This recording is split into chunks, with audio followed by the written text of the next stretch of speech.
আমাদের সকল অংশীজন, আমাদের গার্মেন্টস সেক্টরের ক্রেতা, আমাদের বিমান, সিভিল এভিয়েশন, বাণিজ্য মন্ত্রণালয় এবং সকলকে নিয়ে আমি গতকাল নিজে মিটিং করেছি।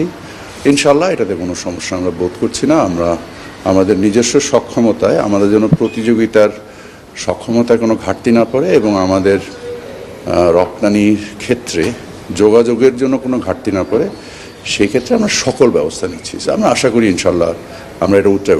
ব্যবস্থাটা কি, যে ধরনের ব্যবস্থা নিচ্ছে ফলে এটা না? সকল ব্যবস্থা তো আমি আপনার সাথে এই মুহূর্তে শেয়ার করব না।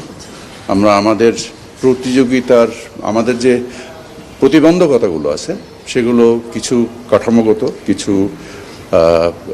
খরচের দিক দিয়ে আমরা এই সকল জিনিসকে সমন্বয় করে আমাদের সক্ষমতা বৃদ্ধি করব এবং আমরা আশা করি ইনশাল্লাহ আমি এটাতে কোনো সমস্যা দেখছি না। আমরা এই মুহূর্তে বিবেচনা করছি না।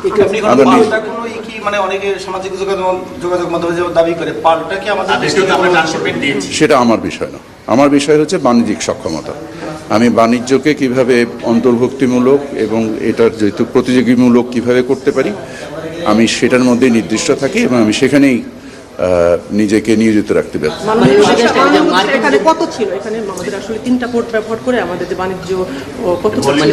আমাদের মোরলেস অ্যাবাউট 40 থেকে 50,000 টন মতো ম্যাটেরিয়াল বাই রোডে এখান থেকে ভারতের বিভিন্ন পোর্ট, বিশেষত দিল্লি, কলকাতা এবং ব্যাঙ্গালোর, কিছু এই পোর্টের মাধ্যমে আমাদের রপ্তানি হতো। আমরা আশা করি যে এই ম্যাটেরিয়ালটা আমরা নিজেরাই ক্যারি করার সক্ষমতা বৃদ্ধির মাধ্যমে আমাদের এই সমস্যার অতি দ্রুত সমাধান করব। ইউরোপিয়ান কান্ট্রিগুলোতে যেহেতু বেসিক্যালি ইউরোপিয়ান কান্ট্রি, আমি দেশের সংখ্যায় মধ্যে আপনাকে বলতে পারছি না, আমি ধারণা করে কথা বলবো না। হ্যাঁ, না, ভুটান নেপালে তো যেত না। ভুটান নেপালে ট্রান্সশিপমেন্ট তো রাস্তার যেটা যাচ্ছে সেখানে তো আমাদের কোনো সংকট তৈরি হয়নি, শুধু এটা এয়ারপোর্ট রিলেটেড একটা সংকট।